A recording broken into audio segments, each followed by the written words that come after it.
இந்த உலகத்தில் நாம் நல்லபடியாக இருக்கணும்னா அதுக்கு முக்கியமாக தேவைப்படுறது ரெண்டு. ஒன்று செல்வம், இன்னொன்று அறிவு. சரி, இது ரெண்டில் சிறந்தது எது அப்படின்னு ஒரு கேள்வி கேட்டால் என்ன பதில் சொல்கிறது? இதே கேள்வியை ஹஸ்ரத் அலி அவர்கள்கிட்ட கேட்டாங்களாம். அவர் ஒரு பெரிய அறிஞர். கேள்வி கேட்டவங்களும் சாதாரண ஆட்கள் இல்லை, இவங்களும் அறிஞர்கள். ஒரு நாள் ஹஸ்ரத் அலி அவர்கள்கிட்ட 10 அறிஞர்கள் வந்தாங்களாம். ஐயா, நாங்கள் 10 பேரும் உங்ககிட்ட ஒரே கேள்வியை தான் கேட்க வந்திருக்கிறோம், ஆனால் எங்கள் 10 பேருக்கும் நீங்கள் தனித்தனியாக பதில் சொல்ல முடியுமா அப்படின்னு கேட்டிருக்காங்க. அதாவது அவங்க ஒரே கேள்விக்கு இவர்கிட்ட இருந்து 10 விதமான பதில் எதிர்பார்க்குறாங்க. சரி கேளுங்க, என்ன கேள்வி அப்படின்னார் அவர்.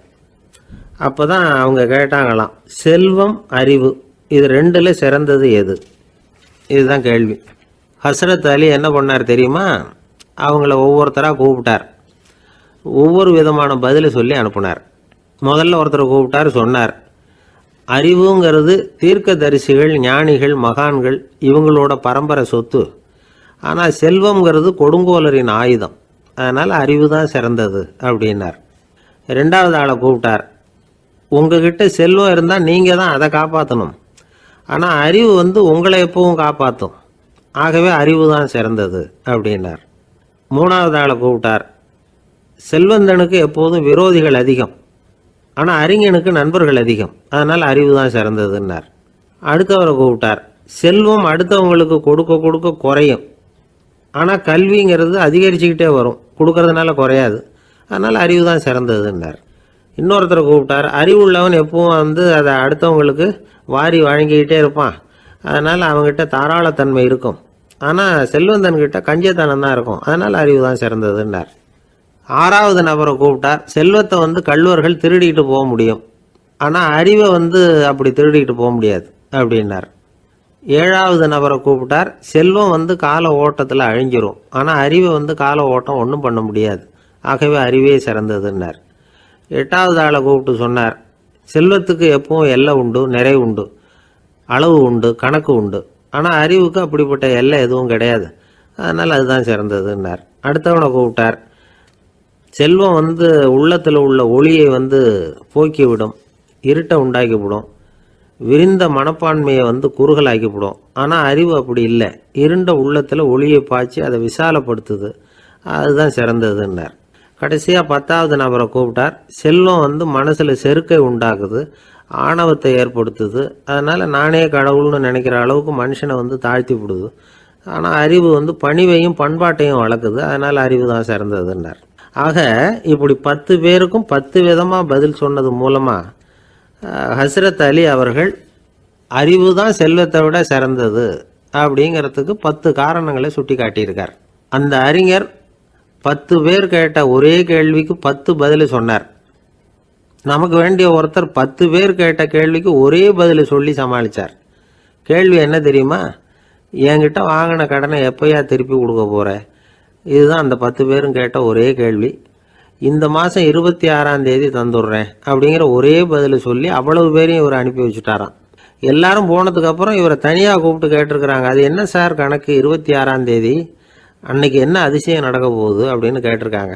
அதிசயம் அன்னைக்கு இல்லை, அதுக்கு நாளே நடக்க போகுதுன்னாராம். விவரமாக சொல்லுங்கன்னு இருக்காங்க. வேற ஒன்றும் இல்லைங்க, 26ஆம் தேதி தானே எல்லாரையும் வர சொல்லியிருக்கிறேன், அதுக்கு நாளே நான் புறப்பட்டு தலைமறைவாயிட போகிறேன் அப்படின்னாராம் ரொம்ப பெருமையாக. கங்கை கரை தோட்டம் பக்கத்தில் ஒரு ஆசிரமம், அங்கே ஒரு பெரியவர் தங்கி இருக்கிறார். அவர் தான் ராமகிருஷ்ண பரமஹம்சர். அந்த ஆசிரமம் இருந்த இடம் கரக்பூர். வங்காளத்தில் பொதுவாக எல்லாரும் மீன் சாப்பிட்றது உண்டு. கங்கையில் குளிச்சுட்டு கையில் ஒரு மீனோடு வர்றது வழக்கம். இவர் இருக்கிற இடத்துக்கு கங்கையில் படகு வழியாக வரணும். அப்படி தான் எல்லோரும் வருவாங்க. வர்றவங்கள ஒன்று கூட்டி ஆன்மீக விஷயங்களை பற்றி பேசிக்கிட்டு இருப்பார். ஒவ்வொரு நாள் ஒவ்வொருத்தர் நகரத்துக்கு போகணும், வரும்பொழுது மீன் கொண்டுகிட்டு வரணும். அதுக்கு ஒரு அட்டவணையே உண்டு ஆசிரமத்தில். அது பிரகாரம் ஒரு நாள் சுவாமி யோகானந்தர் படகில் போனார். படகை செலுத்தினவங்க ராமகிருஷ்ணரையும் சுவாமி யோகானந்தரையும் மற்றவங்களையும் பித்தர்கள் அப்படின்னு சொல்லி ஏளனமாக பேசினாங்க. அவங்க என்ன பைத்தியம் பிடிச்சவங்க அப்படிங்கிறது மாதிரி. சுவாமி யோகானந்தருக்கு ரொம்ப மென்மையான இதயம். இவங்க இப்படி கண்ணாபின்னான்னு பேசுகிறத பார்த்தா மீனை வாங்கிட்டு திரும்புகிறப்போ என்ன நடக்குமோ அப்படிங்கிற பயம் வேற வந்துட்டுது அவருக்கு. அவ்வளவு மென்மையானவர். இதை தெரிஞ்சுக்கிட்ட ராமகிருஷ்ணர், யோகானந்தா இங்கே வா அப்படின்னு கூப்பிட்டார். இவர் கண்ணீரை தொடச்சிக்கிட்டே கிட்ட போனார். சொன்னார், ஐயா, படகு ஓட்டுறவங்க உங்களை பற்றி மோசமாக பேசுகிறாங்க. என்ன திட்டினா பரவாயில்ல, ஆனால் உங்களை அவங்க திட்டுறாங்க, அதை என்னால் தாங்கிக்க முடியல அப்படின்னார். இதை கேட்டதும் ராமகிருஷ்ணருக்கு கோபம் வந்துட்டு தான். என்னது, உன்னுடைய குருவை பற்றி அவங்க மோசமாக பேசும்பொழுது நீ சும்மா இருந்தியா? வெளியில் போ அப்படின்னு விட்டார். குரு நிந்தனை செய்கிறப்போ அதை கேட்டுக்கிட்டு சும்மா இருக்கலாமா? குரு நிந்தனையை கேட்டால் பாவம் இல்லையா? என்னை தூற்றும் போது அவங்க பாவம் செய்கிறாங்க, அதை கேட்டுக்கிட்டு நீ சும்மா இருந்தால் நீயும் பாவம் செய்கிற அப்படின்னாராம். அடுத்த நாள் சுவாமி நிரஞ்சனானந்தர் போக வேண்டிய நாள். இவர் படகுல போகும்பொழுதும் அதே மாதிரி நடந்துதான். அவங்க மோசமாக பேச ஆரம்பித்தாங்க, திட்ட ஆரம்பித்தாங்க. அப்படி கேலி பண்ண ஒருத்தனை இவர் என்ன பண்ணார், பலார்னு கன்னத்தில் அரைஞ்சிட்டார். இன்னொருத்தனை கங்கையில் தூக்கி எறியறதுக்கும் தயாராகிட்டார். அதுக்கப்புறம் அவங்க யாரும் வாயை திறக்கலை. மீன் வாங்கிட்டு வர்றப்பவும் படகுல ஒரே அமைதி. அவ்வளவு பயம் அவங்களுக்கு. ராமகிருஷ்ணர் கூப்பிட்டு விசாரித்தார் என்ன நடந்ததுன்னு. இவர் சொன்னார், அவர் யோகானந்தா போகும்பொழுது என்ன நடந்ததோ அப்படியே தான் இப்போவும் நடந்தது. குரு நிந்தனை செய்கிறத கேட்டுக்கிட்டு நான் சும்மா இருப்பேனா? ஒருத்தனை அப்படியே அரைஞ்சுட்டேன், இன்னொருத்தனை ஆற்றுல தூக்கி போட்டுருவேன்னு பயமுறுத்தினேன், அவ்வளவுதான் அப்படின்னாராம். இப்போவும் ராமகிருஷ்ணருக்கு கோபம் வந்துட்டு தான். என்ன இது, அணியறது காஷாயம், இருக்கிறது ஆசிரமம், உனக்கு இவ்வளவு கோபம் வந்ததுன்னா அப்புறம் என்னத்துக்கு ஆசிரமத்தில் இருக்கணும்? பிரம்மச்சாரி எப்பவும் அமைதியாக இருக்கணும் அப்படின்னு அறிவுரை சொன்னாராம் ராமகிருஷ்ணர். அப்போ இவர் கேட்டாராம், ஏங்க அவருக்கு ஒரு விதமான அறிவுரை சொன்னீங்க, எனக்கு வேற விதமாக அறிவுரை சொல்கிறீங்க, இதில் எது உண்மை அப்படின்னு கேட்டிருக்கார். இதுக்கு ராமகிருஷ்ணர் சொன்ன பதில் என்னென்னா, அட அசடே, சக்கரத்தில் காற்று அதிகமாக இருந்தால் குறைக்கணும், குறைச்சலாக இருந்தால் கூட்டணும். அவன் சாது, அவனுக்கு அதிக உணர்ச்சி தேவை, உனக்கு படபடப்பு அதிகம், உனக்கு பொறுமை தேவை அப்படின்னாராம். இதில் உள்ள கருத்து என்னென்னா, கல்விங்கிறது எப்படின்னா அதை சூழ்நிலைக்கு தகுந்த மாதிரி கற்பிக்கணும். எல்லாருக்கும் ஒரே மாதிரி கற்பிக்கக்கூடாது. கேட்குறவர் தகுதி, புரிஞ்சுக்கிற திறமை, இதை பொறுத்து கல்வி அமையணும். ஆரம்ப காலத்தில் ஒரு குரு, அப்போ ஒரு சீடன் இருந்தான். அது வேடிக்கையான குரு, வேடிக்கையான சீடன். ஒரு ஆசிரமம். ஒரு நாள் ஒருத்தன் அவசரமாக அந்த குருவை தேடி வந்திருக்கிறான். என்ன விஷயம்னு விசாரித்தார் குரு. உங்கள் சீடர் என்னை அடிச்சுட்டார் அப்படின்னு புகார் பண்ணானா அந்த ஆள். குரு சீடனை கூப்பிட்டார். அடிச்சியா இந்த ஆளை அப்படின்னு கேட்டாராம். ஆமான் இருக்கான் சீடன். ஏன் அடிச்சே அப்படின்னு கேட்டாராம். இந்த ஆள் உங்களை பற்றி மட்டமாக பேசிவிட்டான், என்னால் அதை தாங்கிக்க முடியல, அதனால தான் அடிச்சுட்டேன் இருக்கான். அப்படி என்ன பேசினா அப்படின்னு கேட்டாராம். உன்னுடைய குருநாதர் இப்போல்லாம் அர்த்தமில்லாமல் பேச ஆரம்பிச்சுட்டார் அப்படின்னு சொல்லிவிட்டான், அதனால தான் அடிச்சுட்டேன் அப்படின்னு நானா. அதுக்காக அடித்தே அப்படின்னாராம். நான் அதுக்காக அடிக்கலை குருவே, இப்பெல்லாம் நீங்கள் அர்த்தம் இல்லாமல் பேசுகிறதாக அவன் சொல்கிறான், அப்படின்னா இதுவரைக்கும் நீங்கள் அர்த்தத்தோடு பேசினதாகத்தானே அர்த்தம், அது தப்பு தானே, அதனால தான் அடித்தேன் அப்படின்னானா. ஒரு ஊரில் ஒரு ராஜா இருந்தார். அந்த ராஜாவுக்கு ஒரு மந்திரி. ராஜா ரொம்ப நியாயமானவர், நேர்மையானவர், கண்டிப்பானவர். தப்பு செய்கிறது யாராக இருந்தாலும் தண்டனை கொடுப்பார். வேண்டியவங்களுக்கு ஒரு நியாயம், வேண்டாதவங்களுக்கு ஒரு நியாயங்கிறதெல்லாம் அவர்கிட்ட கிடையாது. ஒரு சமயம் அரசவையில் அந்த அமைச்சரே விதிமுறைகளுக்கு புறம்பா ஏதோ நடந்துகிட்டு இருக்கார். மன்னருக்கு கோபம் வந்துட்டுது. உடனே அந்த அமைச்சரை கிட்டத்தில் கூப்பிட்டு அவர் கன்னத்தில் ஓங்கி ஒரு அறை கொடுத்துட்டாராம். உடனே அந்த அமைச்சர் என்ன பண்ணார் தெரியுமா, நேராக போனார். அங்கே நின்றுக்கிட்டு இருந்த இன்னொருத்தர் கன்னத்தில் ஓங்கி அரைஞ்சார். அறை வாங்கினவர் திகைச்சு போயிட்டார். இவர் ஏன் நம்மளை அரைகிறார் அப்படின்னு யோசனை பண்ணார். மன்னரும் திகைச்சு போயிட்டார். நாம இவரை அரைஞ்சா அதுக்காக இவர் போய் இன்னொருத்தரை அரையணுமா அப்படின்னு யோசனை பண்ணார். அவர் இவருக்கு என்ன பைத்தியமானு கூட நினைக்க ஆரம்பிச்சுட்டார். ஆனால் என்ன ஆச்சுன்னா, அப்புறம் அமைச்சர் அவர் கவனிச்சுக்கிட்டு இருந்தாரா, அவர் இன்னொருத்தர் அரைஞ்சார் இல்லையா, அந்த அறை வாங்கின ஆசாமியை பார்த்து கத்திக்கிட்டு இருந்தார். யார், அமைச்சர். ஏன்பா என்கிட்ட அறையை வாங்கிட்டு இப்படி விவரம் இல்லாமல் நின்றுட்டு இருக்கிறிய, நான் உனக்கு கொடுத்ததை நீ வேற யாருக்கிட்டையாவது கொடுத்துரு அப்படின்னார். உடனே அந்த ஆள் பார்த்தான், தனக்கு அடுத்தபடியாக நின்றுக்கிட்டு இருந்தவனை ஓங்கி ஒரு அறை அரைஞ்சான். அவன் கன்னத்தை தடவிட்டே யோசனை பண்ணான். இது ஏதோ புரிஞ்சுக்கிட்ட மாதிரி அடுத்தாப்புல நின்றுக்கிட்டு இருந்தவனை அரைஞ்சான். இப்படி இந்த அறை மாறி மாறி போய்கிட்டே இருக்குது. ஊரு பூரா பிரயாணம் பண்ண ஆரம்பிச்சுட்டுது. அன்னைக்கு ராத்திரி அந்த ராஜா படுக்கிறதுக்காக போனார். அந்த நேரம் பார்த்து அவர் கன்னத்தில் பலார்னு ஒரு அறை விழுந்தது. நம்மளே அறையிறது யாரு அப்படின்னு அதிர்ச்சியோட மன்னர் திரும்பி பார்க்கறாரு. அரைஞ்சது அவரோட மனைவி. என்னாச்சு உனக்குன்னு கத்துனார் ராஜா. உங்களுக்கு தெரியாதா, ஊர் பூரா ஒருத்தர் மாற்றி ஒருத்தர் மூலமாக இந்த அறை வந்து பிரயாணம் பண்ணிட்டு வருது அப்படின்னாங்க அந்த அம்மா. அப்படின்னா ஆரம்பித்த இடத்துக்கே வந்துட்டுதா அப்படின்னாராம் மன்னர். என்ன சொல்கிறீங்கன்னு கேட்டிருக்காங்க. இவர் விவரத்தை சொன்னாராம். அப்படின்னா நீங்கள் ஆரம்பித்து வச்ச இந்த விளையாட்டை நான் முடிச்சு வச்சுட்டேன் அப்படின்னாங்களாம் அந்த அம்மா. மறுநாள் காலை மறுபடியும் அரசவை கூடிச்சு அந்த அமைச்சர் மன்னரை பார்த்து கேட்டார். என்ன மகாராஜா, என்கிட்ட கொடுத்ததை திருப்பி வாங்கிட்டீங்களா அப்படின்னாராம். இப்படி நடக்கும்னு நான் எதிர்பார்க்கவே இல்லைன்னார் மன்னர். ஆனால் நான் எதிர்பார்த்தேன். அது எங்கே போயிட போகுது, ஊர் பூரா சுற்றி கடைசியில் உங்ககிட்ட தான் வந்து சேரும் அப்படிங்கிறது எனக்கு தெரியும் அப்படின்னார் அமைச்சர். இந்த கதை வந்து வேடிக்கையாக இருந்தால் கூட இதில் உள்ள கருத்து முக்கியமானது. இந்த உலகத்தில் பல கருத்துக்கள் இப்படி தான் மாறி மாறி சுற்றி வந்துக்கிட்டே இருக்குது. நம்மால் ஒருத்தன் தன்னுடைய நண்பன் ஒருத்தனை கடத்தரில் பார்த்தான். உடனே ஓடி போய் பலார்னு ஒரு அறை கொடுத்தானா. அவன் கண்ணத்தை தடவிட்டு ஏன்டா என்ன அரைஞ்சேன்னு கேட்டிருக்கான். நீ ஏன்டா என்னை முட்டாள்னு என் மனைவிட்ட போய் சொன்னேன் அப்படின்ட்டுருக்கான் அவன். உன்னை ஒரு முட்டாள்னு சொன்னதுக்காகவா நீ என்ன அரைஞ்ச அப்படின்னு கேட்டிருக்கான் இவன். டேய், நான் அதுக்காக அறையலப்பா, அது ஒரு பெரிய ரகசியம். நான் முட்டாளுங்கிறது அந்த ரகசியத்தை நீ வந்து ஏன் எங்கள் வீட்டில் போய் சொன்னேன், அதுக்காக தான் அரைஞ்சேன் அப்படின்னு நானும் அவன். பக்தின்னு சொல்கிறோம் இல்லையா, அது வந்து 3 வகைப்படும் அப்படிங்கிறார் ஒரு பெரியவர். அது என்ன 3 வகைன்னா, தெய்வ பக்தி, அடியார்கள் பக்தி, குரு பக்தி. அடியார் பக்தியை விட தெய்வ பக்தியை விட குரு பக்தி தான் ரொம்பவும் சிறந்ததுங்கிறார் அவர். தெய்வத்துக்கிட்ட செஞ்ச பாவம் குருநாதர்கிட்ட தீர்ந்துருமா, குருநாதர்கிட்ட செஞ்ச பாவம் தெய்வத்துக்கிட்ட போனாலும் தீராதான். இப்படி பெரியவங்களாம் சொல்லி வச்சிருக்கிறாங்க. ஒரு காடு, அங்கே அயோத தௌமியர் அப்படின்னு ஒரு தபோதனர். அவர் பல மாணவர்களை ஒன்றா சேர்த்து ஒரு குருகுலம் நடத்திக்கிட்டு இருக்கிறார். பல தரப்பட்டவங்க பல திறப்பட்டவங்க மாணவர்கள் அதில் சேர்ந்து படிச்சுக்கிட்டு இருக்கிறாங்க. பாஞ்சால ராஜகுமாரன் ஒருத்தனும் அந்த குருகுலத்தில் சேர்ந்து படிச்சுக்கிட்டு இருக்கிறான். அவன் பேர் ஆருணி. பெரிய இடத்து புள்ள, இருந்தாலும் படுப்பில் ரொம்ப கெட்டிக்காரனாக இருந்தான். அவன் தான் அங்கே முதல் மாணவன். ஒரு நாள் குருநாதர் அந்த அரசகுமாரனை கூப்பிட்டார். நம்ம குருகுலத்துக்கு சொந்தமான வயலில் தண்ணீர் பெருகி வெள்ளம் வந்து பயிரை வந்து அழிக்குதான், அதனால் நீ போய் மடையை அடைச்சிட்டு வந்துரு அப்படின்னார். அந்த அரசகுமாரன் உடனே புறப்பட்டான். குருநாதர் சொல்லிட்டார்ல, உடனே புறப்பட்டான்.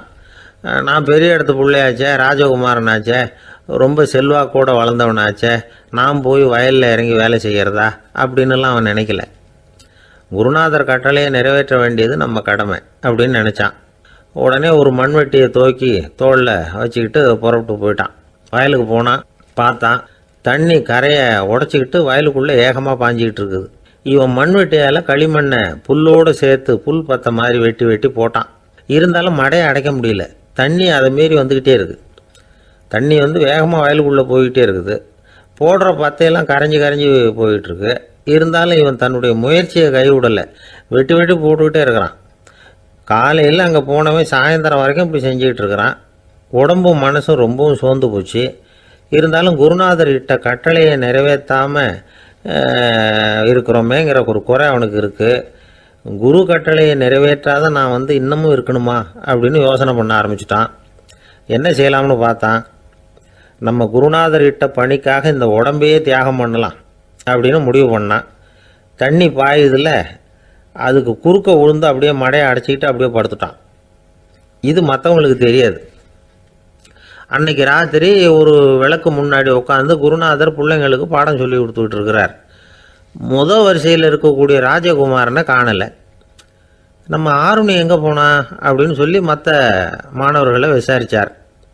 இப்போ அவங்க சொன்னாங்க, சுவாமி, அவன் காலையில் வயலுக்கு வந்து மடையை அடைக்கிறதுக்காக போனான், நீங்கள் தான் போக சொன்னீங்க, இன்னும் திரும்பி வரல அப்படின்னு அவர் பையன். குருநாதர் உடனே ஒரு தீவெட்டி எடுத்துக்கிட்டு மாணவர்களை அழைச்சிக்கிட்டு வயலுக்கு போனார். அங்கே போய் பார்த்தா ஆளை காணும். ஆருணி ஆருணின்னு சொல்லி சத்தம் போட்டு கூப்பிட்டு பார்க்குறார். நான் இங்கே இருக்கேன் குருநாதா அப்படின்னு காலுக்கு அடியிலேருந்து ஒரு சத்தம் வருது. குனிஞ்சு பார்த்தா அவன் மடையில் படுத்துருக்கிறான். என்னப்பா இதுன்னார். காலையிலேருந்து இந்த மடையை அடைச்சி பார்த்தேன் சுவாமி, முடியல, அதனால் இப்படி குறுக்க படுத்துட்டேன். என்னை தாண்டறதுக்கு பயந்து போய் தண்ணியே தேங்கி நின்றுட்டுது அப்படின்னா.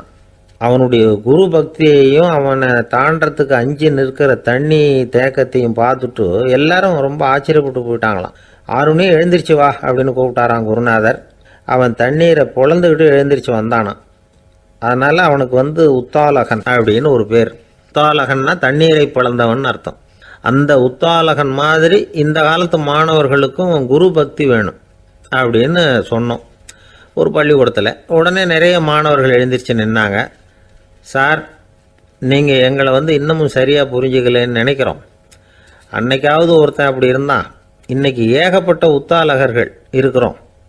எங்கள் வாத்தியார் கட்டளை இட்டால் இப்போவே அது மாதிரி வயலுக்கு போய் மடையில் குறுக்கப்படுத்துக்கிறதுக்கு இந்த வகுப்பில் உள்ள அத்தனை பேரும் தயாராக இருக்கிறோம் அப்படின்னாங்க.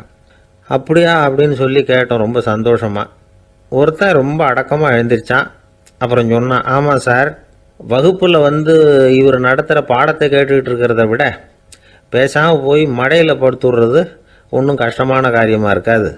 அதனால தான் எல்லாரும் அங்கே போகிறேன்னு சொல்கிறோம் அப்படிங்கிறான். துருக்மேனியாவில் அஷ்காபாத் அப்படின்னு ஒரு நகரத்தில் ஒரு புவியியல் விஞ்ஞானி இருந்தார். அவர் ஒரு நாய்க்குட்டி வளர்த்தார். ஒரு நாள் முன்னிரவு நேரம் ஒரு மேஜைக்கு முன்னாடி உட்காந்து அந்த விஞ்ஞானி ஏதோ கணக்கு போட்டுக்கிட்டு இருக்கிறார். அவருக்கு ஒரு சின்ன பெண் குழந்தை, அது தொட்டிலில் தூங்கிட்டு இருக்குது. அந்த நாய்க்குட்டியும் ஒரு மூலையில் படுத்து அது பாட்டுக்கு தூங்கிட்டு இருந்தது. ஒரே அமைதி. அந்த நேரத்தில் திடீர்னு அந்த நாய்க்குட்டி துள்ளி எழுந்திரிச்சிது. நேராக குழந்தைகிட்ட ஓடிச்சு. அந்த குழந்தைய அது போட்டிருந்த ட்ரெஸ்ஸோடு சேர்த்து கவ்வி தூக்கிக்கிட்டு வாசல் பக்கம் ஓடிச்சு. நாய்க்குட்டி குழந்தைய கவ்வி தூக்க முடியுமாங்கிற சந்தேகம் உங்களுக்கு இல்லையா? நீங்கள் நம்ம ஊர் நாய்க்குட்டியவே பார்த்து பழக்கப்பட்டிருக்கீங்க. அதனால் நம்புறதுக்கு சிரமமாக இருக்கும். அந்த ஊரில் எல்லாம் அது ரொம்ப ஸ்ட்ராங்காக இருக்கும். ஒரு ஏதோ கண்ணுக்குட்டி மாதிரி இருக்கும். விஞ்ஞானி அதை பார்த்துட்டார். உடனே அந்த நாய்க்கு வெறி பிடிச்சிட்டுதுன்னு முடிவு பண்ணிவிட்டு தன்னோட கை துப்பாக்கியை எடுத்துக்கிட்டு ஓடி வந்தார். அவர் வெளியில் நாய்க்குட்டி எங்கே அப்படின்னு பார்த்து தேடுறார். அந்த நேரத்தில் அந்த வீடு இடிஞ்சு விழுது. காரணம் பூமி அதிர்ச்சி. இப்படி பூமி அதிர்ச்சி உண்டாக போகுதுங்கிறது அந்த நாய்க்குட்டிக்கு முன்னாடியே தெரிஞ்சு போச்சு. அதுதான் குழந்தைய தூக்கிட்டு வெளியில் ஓடி வந்திருக்குது. அது மூலமாக அந்த குடும்பத்தையே காப்பாற்றிருக்குது அந்த நாய்க்குட்டி. இந்த சம்பவம் நடக்கிறதுக்கு 3 நாளைக்கு முன்னாடியே சில பிராணிகளுக்கு இப்படி நடக்க போகுதுங்கிறது தெரிஞ்சிருக்குதான். ஆமாம், அந்த நகரத்தில் 3 நாளைக்கு முன்னாடியே பாம்பு, பல்லி இதெல்லாம் அது தங்கியிருந்த வலையை விட்டு வெளியில் ஓடி வந்துட்டுது. அதே மாதிரி அங்கே இருந்த புறாவெல்லாம் பறந்து போயிடுச்சான்.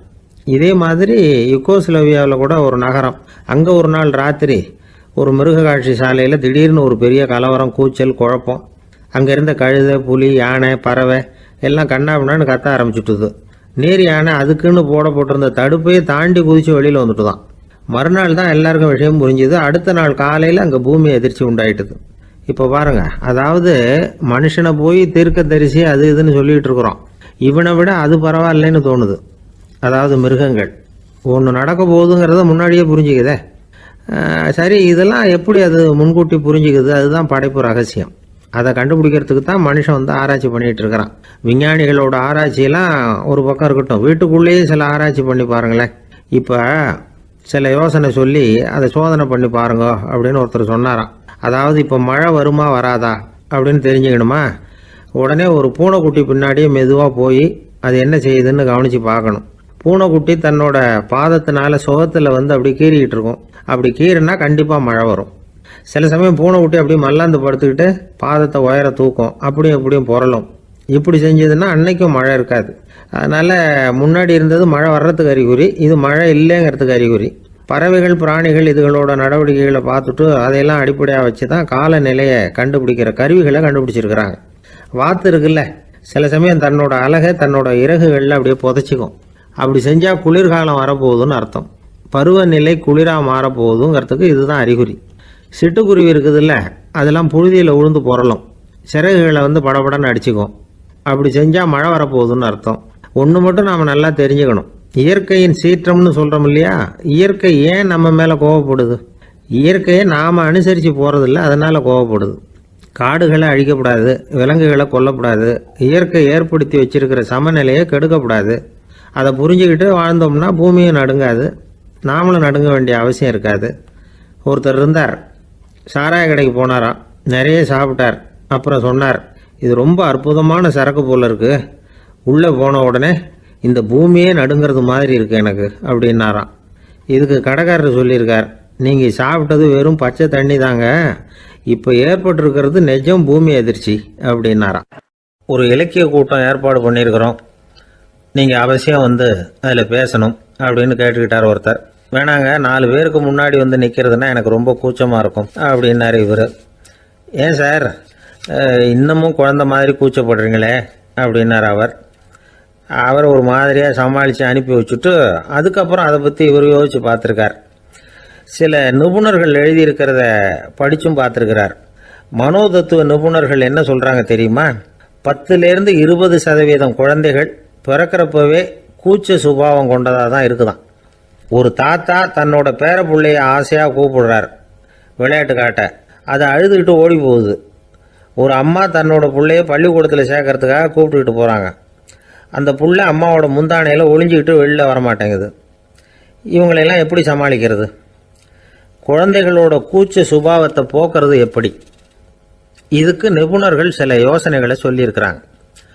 மற்றவங்களுக்கு முன்னாடி என் பையனுக்கு கூச்சம் ரொம்ப அதிகம் சார், மற்றவங்க பார்த்தா ரொம்ப வெக்கப்படுறான், இப்படி சொல்கிற அப்பாக்கள் உண்டு. என் பையன் புது மனுஷால பார்த்தா அட்டையாக ஒட்டிக்குவான் சார் அப்படின்னு சொல்கிற அப்பாக்களும் உண்டு. இப்படிலாம் குழந்தைகளுக்கு வந்து முத்திரை குத்துறது ரொம்ப தப்பான். புதுசாக யாராவது வீட்டுக்கு வந்தால் குழந்தை தானாக தன்னோட கூச்சத்தையும் பயத்தையும் போக்கிக்கிட்டு சகஜமாக மாறி வர்றதுக்கு வாய்ப்பு கொடுக்கணுமா. ஒரு கூட்டத்துக்கோ அல்லது சொந்தக்காரங்க கல்யாணத்துக்கோ குழந்தைய அழைச்சிட்டு போகிறீங்க, அங்கே போய் கட்டாயப்படுத்தி குழந்தைய மற்றவங்க கிட்ட பேச சொல்லக்கூடாது.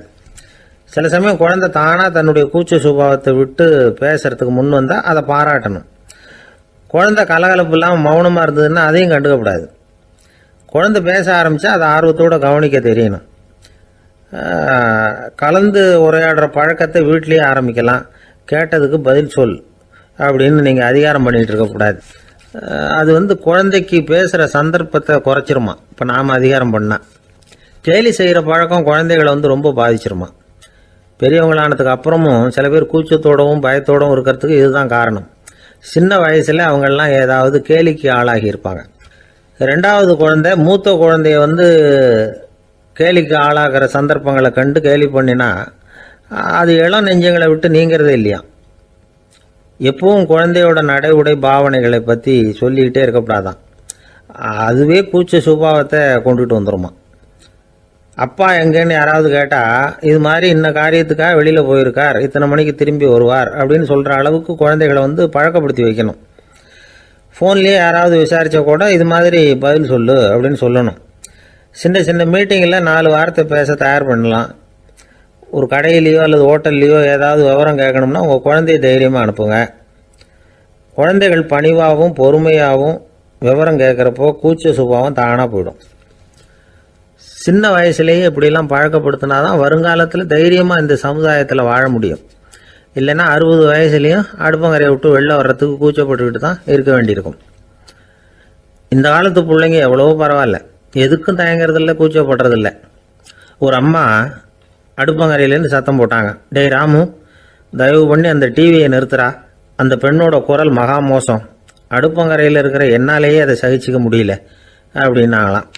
உடனே பையன் கொஞ்சம் கூட தயங்காமல் பதில் சொல்கிறான், அம்மா இந்த குரல் டிவியிலேருந்து வரல, எழுத்த விட்டு மாமி தான் இங்கே வந்திருக்கிறாங்க, அவங்க தான் இப்போ என்னோட பேசிக்கிட்டு இருக்கிறாங்க அப்படின்னா. ஒரு பெரியவர் உட்கார்ந்துருக்கிறார், அவரை சுற்றி அவருடைய தோழர்கள் உட்கார்ந்துருக்கிறாங்க. ஏதோ ஒரு முக்கியமான செய்தியை அவர் வந்து அவங்களுக்கு சொல்லிகிட்டு இருக்கிறார். அவங்களும் ஆர்வமாக கேட்டுக்கிட்டு இருக்கிறாங்க. இந்த சமயத்தில் யாரோ ஒரு ஆள் வேகமாக அங்கே வர்றார். வர்ற வேகத்திலேயே எனக்கு ஏதாவது உதவி செய்யுங்க அப்படின்னு கேட்டுக்கிட்டே வர்றார். கேட்கறது உதவி, ஆனால் குரல் வந்து மிரட்டுறது மாதிரி இருக்குது, அதட்டி கேட்கறது மாதிரி இருக்குது. இதை கேட்டதும் அந்த பெரியவர் ஆத்திரப்படலை, ஆனால் அவரை சுற்றி இருந்தவங்க ஆத்திரப்பட்டாங்க. இதை பெரியவர் கவனித்தார். கொஞ்சம் அமைதியாக இருங்கன்னார். வந்தவரை கூப்பிட்டார். அவருக்கு சில பொருள்களை கொடுத்தார். என்னங்க இப்போ உங்களுக்கு மகிழ்ச்சி தானே அப்படின்னார். ஆ அப்படின்னு அலட்சியமாக அவர் சொல்கிறார். நான் உங்களை நல்ல முறையில் நடத்தினேன்னா அப்படின்னு கேட்குறாரு அவர் மறுபடியும். அதெல்லாம் ஒன்றும் இல்லை அப்படின்னு சொல்லி அவர் சொல்லிகிட்டு இருக்கிறாரு. குரலில் வந்து கடுமை குறையில. சுற்றி இருந்தவங்களால இதை பொறுத்துக்க முடியல. கோபத்தோடு அவரை நோக்கி நெருங்க ஆரம்பித்தாங்க. பெரியவர் அவங்களையெல்லாம் தடுத்து நிறுத்தினார். வந்தவரை வாங்க என்னோட அப்படின்னு சொல்லி அழைச்சிட்டு போனார். வீட்டுக்கு போனார். அங்கே போனதும் இன்னும் சில பொருள்களை எடுத்து அவர்கிட்ட கொடுத்தார். இப்போ திருப்தி தானே, நான் உங்ககிட்ட நல்ல முறையில் நடந்துக்கிட்டேனா அப்படின்னார். அவர் முகம் இப்போ தான் கொஞ்சம் மலர்ந்தது. ரொம்ப நன்றி, இறைவன் உங்கள் குடும்பத்துக்கு எல்லா நன்மைகளையும் செய்வான் அப்படின்னு சொன்னார். இதே வார்த்தைகளை என்னுடைய தோழர்கள்கிட்டே சொல்லிட்டீங்கன்னா அவங்க கோபம் தணிஞ்சிரும், வர முடியுமான்னார். கண்டிப்பாக வர்றேன் அப்படின்னாரு. மறுநாள் காலையில் அந்த இடத்துக்கு வந்தார். அதே மாதிரி சொல்லிவிட்டு அவர் போயிட்டார். தோழர்கள்லாம் ரொம்ப வியப்போடு பெரியவரை பார்த்தாங்க. அந்த பெரியவர் தான் நபிகள் நாயகம். அவர் சொன்னார், ஒருத்தன் ரொம்ப ஆசையாக ஒரு ஒட்டகத்தை வளர்த்துக்கிட்டு வந்தான். ஒரு நாள் அந்த ஒட்டகம் கயத்தை அறுத்துக்கிட்டு ஓடி போயிட்டுது. அக்கம் பக்கத்தில் இருக்கிறவங்கெல்லாம் அந்த ஒட்டகத்தை பிடிக்கிறதுக்கு முயற்சி பண்ணாங்க. அதை துரத்திக்கிட்டு ஓடினாங்க. ஒட்டகம் தாறுமாறாக ஓட ஆரம்பிச்சுது. இந்த சமயத்தில் ஒட்டகத்தை வளர்த்தவன் அங்கே ஓடி வந்தான். நீங்கள் அதை ஒன்றும் செய்ய வேணாம், விட்டுருங்க. அதோட சுபாவம் எனக்கு நல்லா தெரியும். அதை சுலபமாக என்னோட வழிக்கு கொண்டுகிட்டு வந்துட முடியும். நான் பார்த்துக்கிறேன், விட்டுருங்கோ அப்படின்னா. எல்லாரும் விலைக்கு போயிட்டாங்க. இவன் என்ன செஞ்சான் தெரியுமா? கொஞ்சம் புல்லை கையில் எடுத்துக்கிட்டு அந்த ஒட்டகத்தை நெருங்கினான். அவ்வளவுதான். அது ஓடி இவன் காலடியில் உட்காந்துக்கிட்டது. செல்லமாக அதை அப்படியே தடவி கொடுத்தான். முதுகில் ஏறி உட்காந்துக்கிட்டான். அது பாட்டுக்கு சாதுவாக நடந்து போகுது. இந்த கதையை நபிகள் நாயகம் தம்முடைய தோழர்களுக்கு சொல்கிறார். ஒட்டகத்தை மட்டும் இல்லை, சில மனிதர்களையும் கூட சில விதத்தில் அணுகிதான் அவர்களை சீர்திருத்த வேண்டியிருக்குது அப்படிங்கிறத அவங்களுக்கு உணர்த்தினார். இது ஒரு அழகான உளவியல் அணுகுமுறை. சில குடும்ப தலைவர்கள் கூட இந்த ஒட்டகம் மாதிரி நடந்துக்கிறது உண்டு, அப்புறம் அடங்கி போகிறதும் உண்டு. ஒரு குடும்ப தலைவர் காலையில் எழுந்திரிச்சதுலேருந்து சத்தம் போட்டு கத்திக்கிட்டு இருப்பார். பக்கத்தில் இருந்தவங்கலாம் ஓடி போய் சமாதானம் பண்ணி பார்த்தாங்க. அவர் ஓயறது மாதிரி தெரியல. கடைசியில் அவர் மனைவி வந்தாங்க. நீங்கள் எல்லாம் விலகி போயிடுங்க, அவர் சுபாவம் எனக்கு தெரியும், நான் பார்த்துக்கிறேன் அப்படின்னாங்க. சரின்னு எல்லாரும் போயிட்டாங்க. சாயந்தரமாக பார்க்குறாங்க, அவர் சத்தம் இல்லாமல் ஒரு மூலையில் உட்காந்துருக்கிறார். ரொம்ப சாதுவா. ஆச்சரியமாக இருந்தது. என்னம்மா பண்ணீங்கன்னு கேட்டாங்க. அது ஒன்றும் இல்லைங்க, ஒரு வேளை சாப்பாட்டை நிறுத்தினேன், பட்னி போட்டேன், அவ்வளவுதான் அப்படின்னாங்க. ஐயா, உங்கள் பேரை தொடர்ந்து தினம் கேட்டுக்கிட்டு இருக்கிறேன் அப்படின்னார் ஒருத்தர். தொடர்ந்து கேட்குறீங்களே, உங்களுக்கு காது வலிக்கலையா அப்படின்னு கேட்டோம். பேசுகிற உங்களுக்கே வாய் வலிக்கல அப்படிங்கிறப்போ கேட்குற எங்களுக்கு எப்படி காது வலிக்கும் அப்படின்னார். நம்ம உடம்புல ஒரு அதிசயம் என்ன தெரியுமா? ரொம்ப நேரம் நாம் நடக்கிறோம்னு வச்சுக்கோங்க, கால் வலிக்கும். ரொம்ப நேரம் வேலை செஞ்சால் கை வலிக்கும், உடம்பு வலிக்கும். ரொம்ப நேரம் பார்த்துக்கிட்டே இருந்தால் கண்ணு வலிக்கும். ரொம்ப நேரம் பேசிக்கிட்டே இருந்தால் வாய் கூட வலிக்கும். ஆனால் ரொம்ப நேரம் கேட்டுக்கிட்டே இருக்கிறதுனால காது வலிக்கிறது இல்லை. அதனால் கேட்கறதுக்கு முக்கியத்துவம் கொடுத்தாங்க நம்ம பெரியவங்க. திருவள்ளுவர் தேவையில்லாமல் வார்த்தைகளை உபயோகப்படுத்த மாட்டார். ஒரு திருக்குறள்னு எடுத்துக்கிட்டாவே அதில் மொத்தம் 7 வார்த்தைகள், அவ்வளவுதான். அப்படி 7 வார்த்தைகள் மட்டுமே உள்ள ஒரு திருக்குறளில் வள்ளுவர் ஒரே வார்த்தையை 5 தடவை உபயோகப்படுத்தியிருக்கிறார், திரும்ப திரும்ப பயன்படுத்தியிருக்கிறார். அப்படின்னா அதை எந்த அளவுக்கு வலியுறுத்தி சொல்கிறார் அப்படிங்கிறத நாம் புரிஞ்சுக்கணும். அது என்ன குறள்? செல்வத்துள் செல்வம் செவிச்செல்வம், அச்செல்வம் செல்வத்துள் எல்லாம் தலை. செவிச்செல்வம்ங்கிறது அவ்வளவு முக்கியமானது. கற்றலின் கேட்டல் நன்று. அதிகம் கேட்கணுங்கிறதுக்காகத்தான் எவ்வளவு கேட்டாலும் காது வலிக்கிறது இல்லை. குறைச்சலாக பேசணும், அதிகமாக கேட்கணும். இன்னொரு விஷயம் கவனிங்க, நம்ம உடம்புல கண்ணுக்கு மூடி இருக்குது, எதையாவது நாம் பார்க்க விரும்பலைன்னா உடனே கண்ணை மூடிக்கலாம். நம்ம வாய்க்கு மூடி இருக்குது, பேச விருப்பம் இல்லையா, வாயை மூடிக்கலாம். மூக்குக்கு கூட மூடிக்கிற வசதி இருக்குது, எதையாவது முகர விருப்பம் இல்லையா, மூச்சை அடக்கிக்கலாம். ஆனால் பாருங்கள், காதுக்கு மூடி கிடையாது, அதை கையால் தான் மூட முடியும். யார் என்ன சொன்னாலும் அது நல்லதோ கெட்டதோ காதில் விழுந்துக்கிட்டு தான் இருக்கும். அறிவு தான் நல்ல விஷயங்களை எடுத்துக்கிட்டு கெட்ட விஷயங்களை விட்டுடணும். நல்ல கருத்துக்கள் நம்ம காதில் நிறைய விழுந்துக்கிட்டே இருக்கணும். அதை கேட்டு நாம் நல்லபடியாக வாழணுங்கிறது தான் படைப்பின் விருப்பம். ஆன்மீகவாதிகள் கூட ஒன்று சொல்லுவாங்க, அதாவது ஆன்மீக பாதையில் நீங்கள் முன்னேறணும்னா முதல்ல சிரவணம் செய்யணும்பாங்க. அதாவது பெரியவங்க சொல்கிற நல்ல கருத்துக்களை கேட்கணும் அப்படின்னு அதுக்கு அர்த்தம்.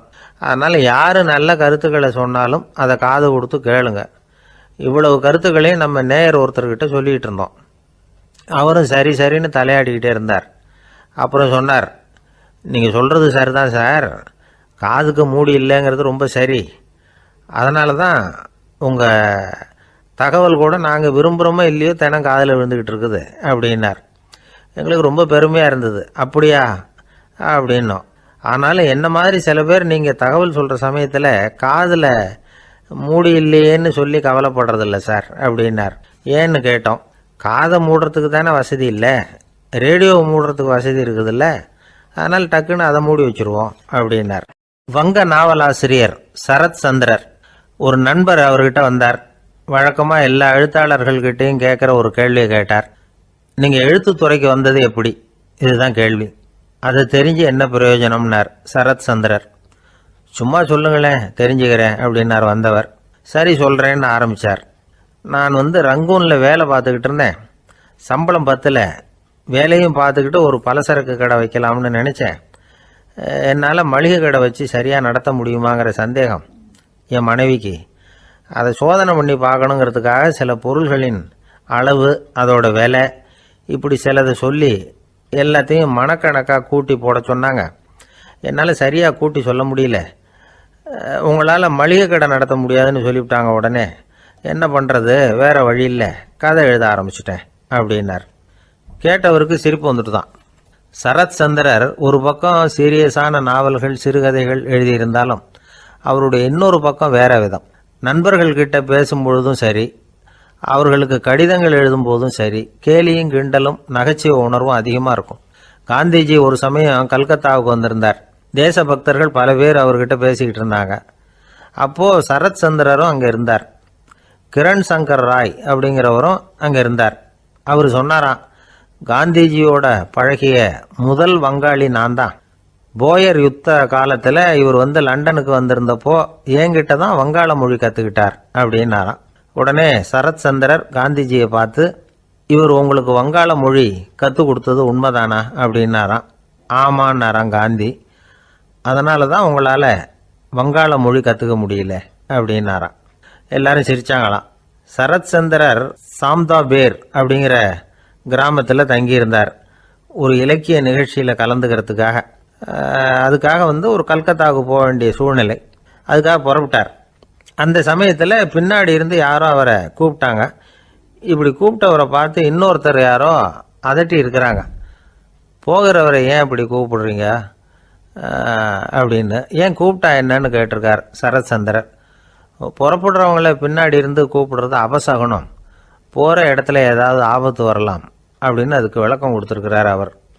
உடனே சரத் சந்திரர் சொன்னாராம், இதோ இவங்க என்ன இலக்கிய கூட்டத்துக்கு அழைச்சிட்டு போகிறாங்களே, இதை விட வேற என்ன ஆபத்து வந்துட போகுது அப்படின்னாராம்.